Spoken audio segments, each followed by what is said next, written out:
আছেন একাত্তরে চলছে সংবাদ সংযোগ। একটি দল দেশে রাজনীতির পরিবেশ ঘোলাটে করার চেষ্টা করছে এমন অভিযোগ করেছে যুবদল।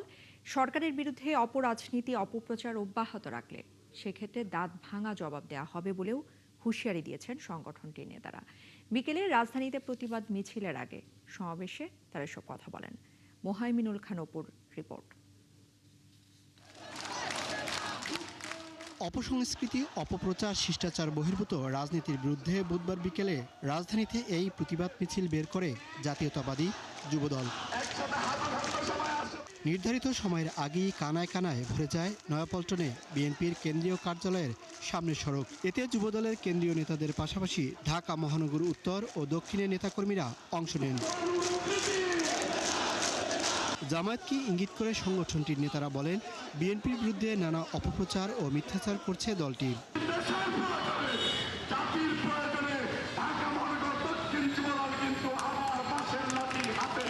প্রতিবাদ মিছিল শুরুর আগে সংক্ষিপ্ত সমাবেশে যুবদল সাধারণ সম্পাদক বলেন, অপরাজনীতি অব্যাহত থাকলে দাঁত ভাঙা জবাব দেবে যুবদল।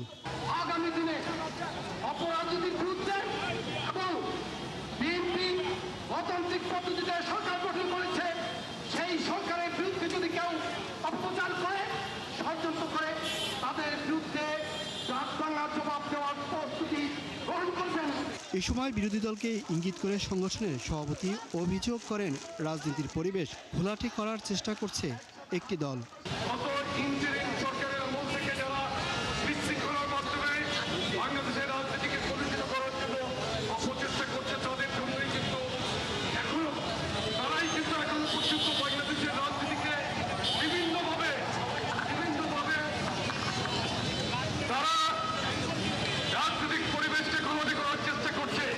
মিছিলটি নয়াপল্টন কেন্দ্রীয় কার্যালয় থেকে শুরু হয়ে শাহবাগে এসে শেষ হয়।